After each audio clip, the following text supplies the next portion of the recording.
Hello mayam, channel asibu nungsibiduna subscribe tawbiriba subscriber singbu ahanba maktada ikoknona khurumjari ngasidi mayamda pathokjarakke Chayol gi oiba Rashifal November gi tang 8 dagina November gi tang 15 phawgi 2025 ki hapta gi oiba Rashifal aduni channel asibu subscribe tawbiramba amadi video asibu like nambiramba kawbiganu ahanbagi Rashi asina Mesh Rashi Chayol asidi adomna section plan tawba thabak thoram paikhatpada ishorgi thaujal fangani tawthorapa thabakta masu tagani afaba phal fangani adongi wangang sangangda mina nusibigani ishana pariba sinfamda mai pakani mapalamda samnaba karba tawbada mai pakani marup mapang singna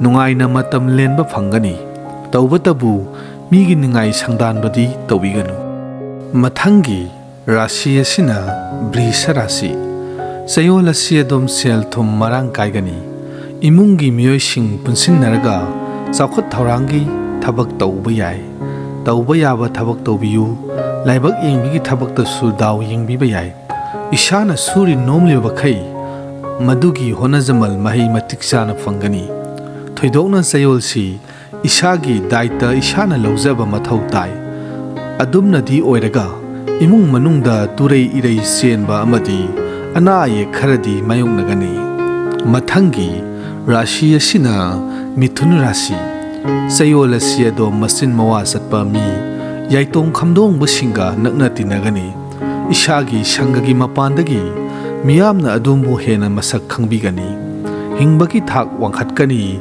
karbar tawbusingsu maya wairap kanagani adubu Chayol si adomna khwaidagi section bigadabadi yekna tingkhang kangbuni yeknaba masak khangna chatpiyu ishagi layeng yariba makhai break phabiyu chaba thakpasu section biyu mathangi Rashi asina Karkat Rashi Chayol asi adongi karbar hena chawkhatkani lanthum chawkhatkani haksangsu fagatkani ishana tawriba sinfamda thak wangkhatkani anauba senda lambisu thiraga tawbiba yai miyamna adumbu hena pamnarakani competitive exam na singba try tawbiyu mai pakpaki sang yamna wangna pi sanaroi singsu sanabungda masek mangal thokna sanaba ngangani sinmi singsu laibok mapa sungani mathangi Rashi asina Sing Rashi Chayol asigi oina adongi khwaidagi nungaiba paw ama hairagadi hana mamangda mangkhiba ishagi lanthum amadi mingsat khara makhaida oirabsu hangkatpa ngamgani senthok lambi su mayai wairap sauna lakani imung manung santi leigani nupa nupi ani mot tinagani adubu pukning wakhalda sarangnaba phibam amadi mayoknagani loinana maihau langpokki khudong thibagi section biu mathangi Rashi asina Kaina Rashi Chayol asi adom thabak tawbada ishana kupsen senabagi darkar sauna lei mitopta yariba makhai wasat wanom tawbiganu miga mungna biganu ishagi pukning wakhal phathabiu Chayol sigi oina adongi khwaidagi phaba amana sel thumdi adum marang kaigani amadi yumda arang araki potchai sanglakpagi phal piba asini loinana ishana ningthina hotpu honarabadi kanaba phal fangani mathangi Rashi asina Tula Rashi Chayol asi thoidokna khorirol suba singdi matik mayai leigani mahiroi singsu masagi academic career da arangba thawan misakum ngangani karbar tawba singsu sendong marang kaina fangani ishana tawriba sinfamda pukning sangani marup mapang singi mateng su fangani loinana isai su phangu haiba phal su lei budi lok sing thokani adubu mina adombu yengsinbagi phattaba phal lei mathangi Rashi asina Brishak Rashi Chayol asi adomna honaba thabak ayamba mai pakani lalol itik tawba singsu kanagani isagi fazaba wahai watana maram oiraga afaba phal fangani Isagi senthok lambi henkatkani,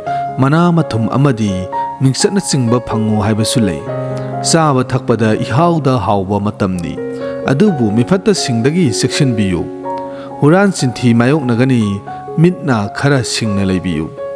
Mathangi rashi asina Danu Rashi. Chayol asi rashi asida pokpa miyoising sangsatta mayai oirap kanaba phalpi. Lairik laisuda thawai yaugani karbada chawkhatpa phal piri. Thoidokna aru ahengi karba tawbasingna amukka hena kanagani. Imung manung ingna tapna laiminagani. Adubu haksangdi kaya nungairoi. Masina maram oiraga thabak tawbada ayat apan mayoknagani.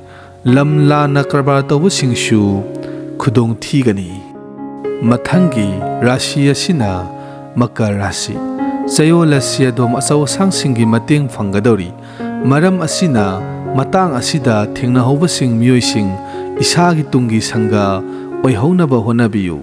Tungda kanaba phal phangani isagi sang naiba income ama lakani. Apunba karba tawbada kanagani. Adubu thabak tawbada tungmang yenglaga tawbiyu. Karisu natabada maramdagi sopa ikaiba nangbagi phalsu lei. Saukthokpada khara sekshinbiyu. Mathangi rashi asina Kumbha Rashi. Chayol asi adom hanadagi hengatna isagi income matiksana lakadori.